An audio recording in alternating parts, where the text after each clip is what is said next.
Bien, salut à tous, bienvenue pour une nouvelle vidéo donc sur Meteora.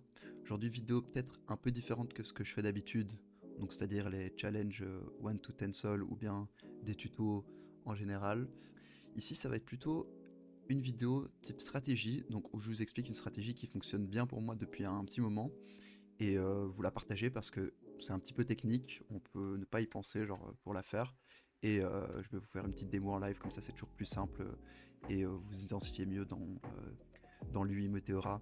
Et c'est tout facile comme ça pour vous.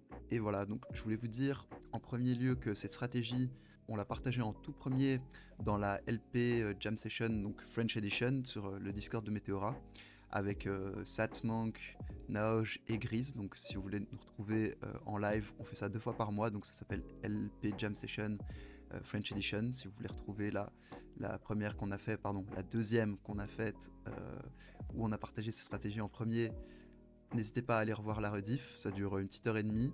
Et voilà, c'est Sats qui présente la stratégie. De toute façon, je vous mettrai le lien du broadcast, du live Twitter dans la description ou bien dans le tweet où vous regardez la vidéo.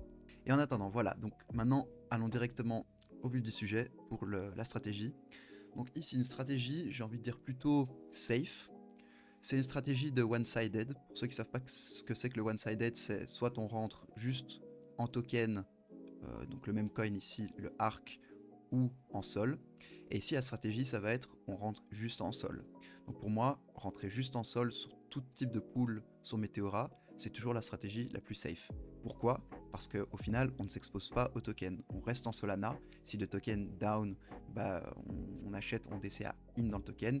Et si up, bah là, on est toujours en gain parce que bah, on vend plus haut. Donc ici, on va rentrer en sol only sur l'arc et je vais vous expliquer un peu la stratégie sur ce token et ce qui m'a ramené. Donc vous pouvez voir 568$ de frais depuis dimanche. Je crois que j'ai in dimanche juste après la rediff là, de la LP Jam. Et donc j'ai généré pas mal de frais. Donc en gros j'ai in avec 9 Solana.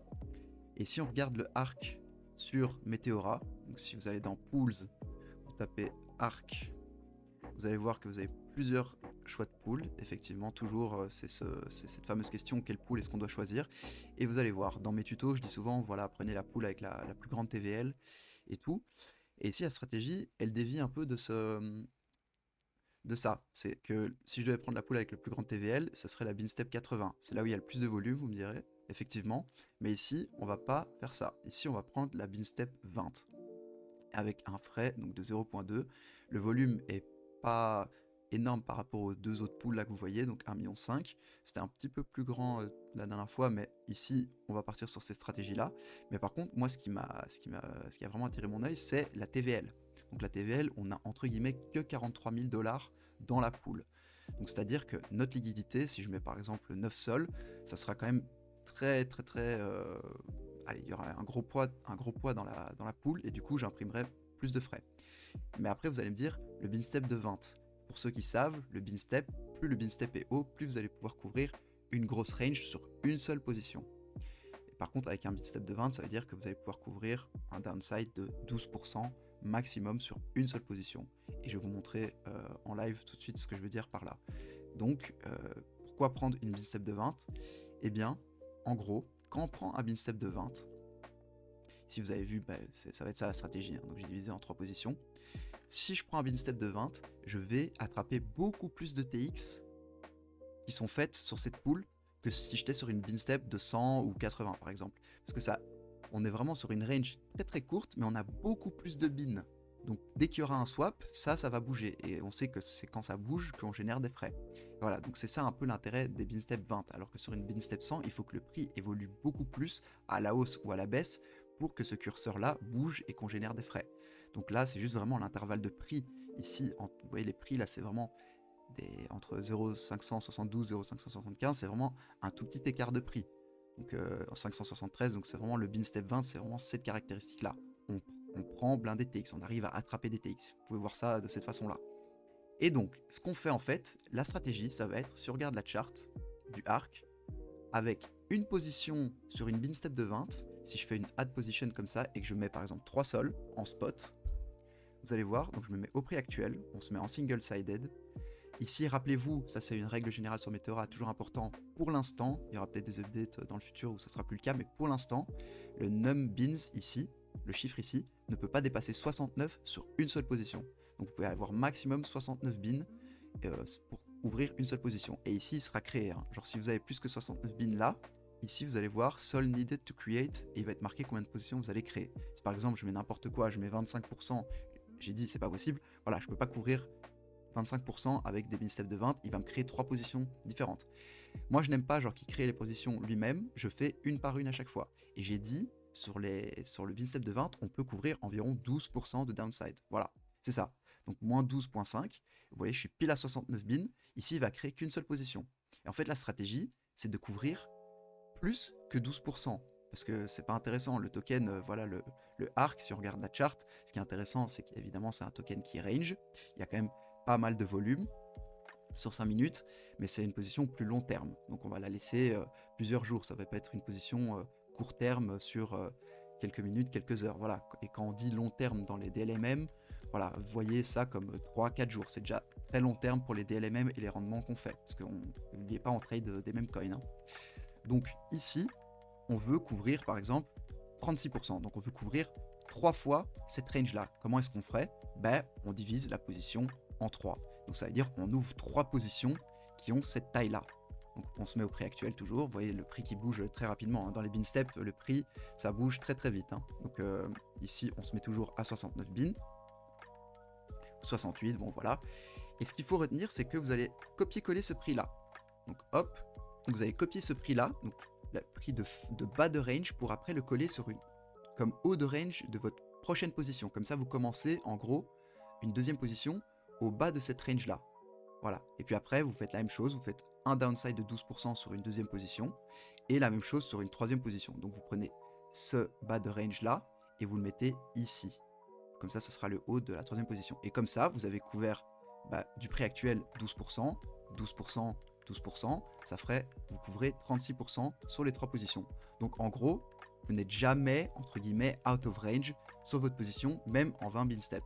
Donc ça veut dire le token peut down, down, down, down, down là, il arrive au bout de cette position-ci, et bien après, qu'est-ce qui se passe? Il arrive au début de cette position-ci, donc la deuxième. Il arrive et il down, down, down, down, down, il arrive au bout de celle-là, il arrive au début de la troisième et votre dernière. Parce que vous avez estimé évidemment qu'il ne baissera pas plus que 36%. C'est votre estimation. Et ça évidemment, c'est le risque qu'il y a dans les DLMM. Hein. C'est que évidemment, vous allez au bout et si ça ne remonte pas, vous pouvez avoir quand même grosse impermanent loss. Mais bon, le but, c'est que le token range dans cette range de position de 36%. Hein. Donc si on regarde, cette 36%, je ne l'ai pas sorti de n'importe où. J'ai regardé un peu la range. C'est un token qui range pas mal. Et si on regarde vraiment la range là, c'est vraiment les 36%. Hein. Donc, bon, un petit peu moins, peut-être 33. Moi, j'ai pris une marge d'erreur. J'ai peut-être 30, mais 36. Hein, donc, ça va plus ou moins jusque-là.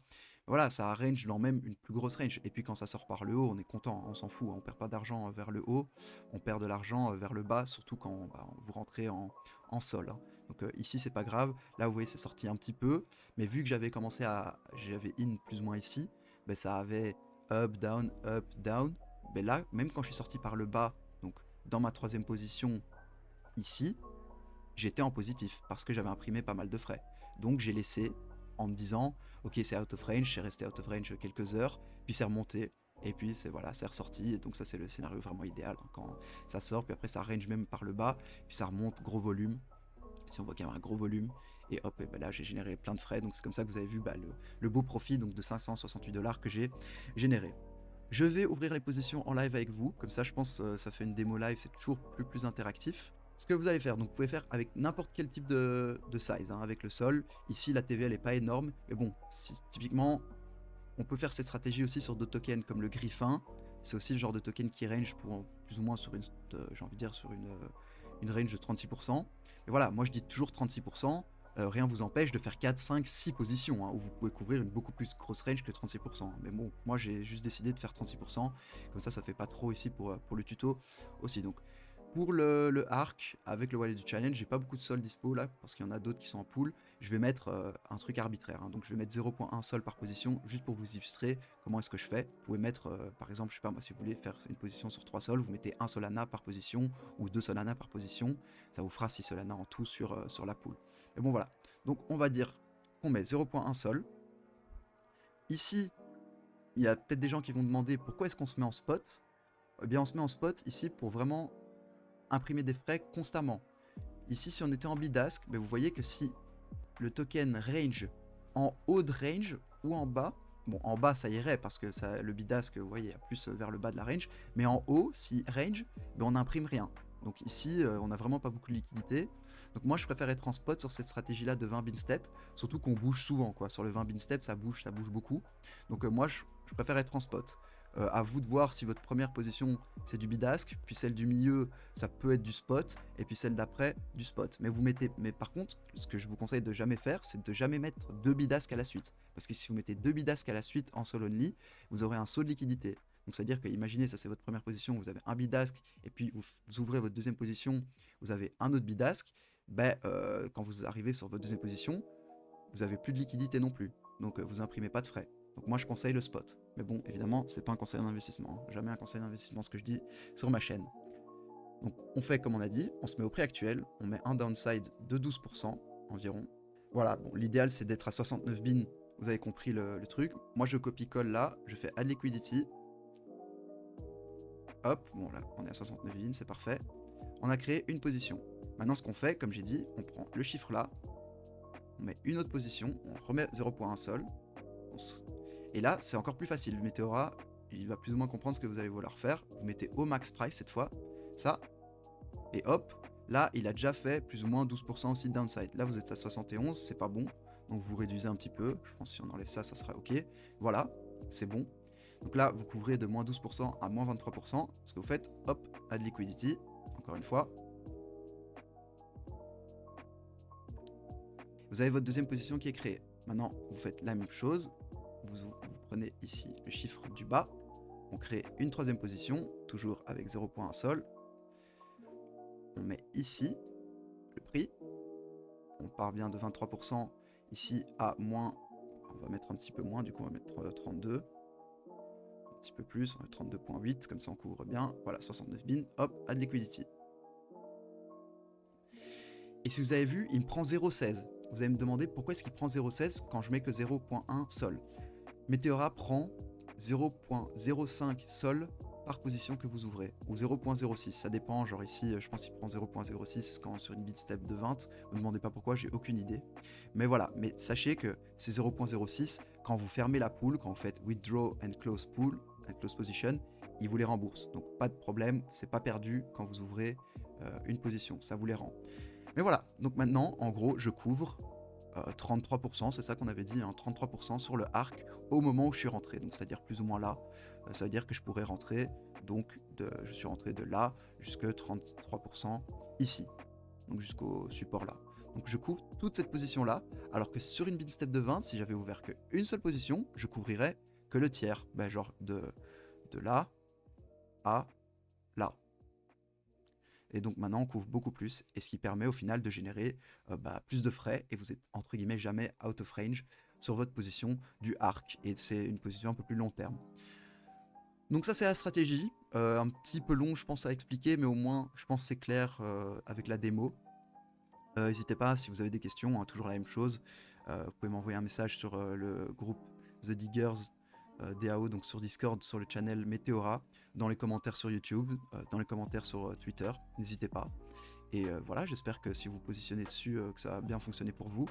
Et comme toujours, cette vidéo n'est pas un conseil en investissement, faites toujours vos propres recherches, on peut perdre beaucoup d'argent, surtout sur Meteora, et il faut connaître les choses quand même pour commencer à bien générer des frais, et c'est ce que j'essaye de faire là depuis un petit moment, en vous donnant des petits tutos, des petites stratégies comme celle-ci, avec le ARC. Donc voilà, merci à tous d'avoir écouté la vidéo, et on se dit à la prochaine. Ciao ciao.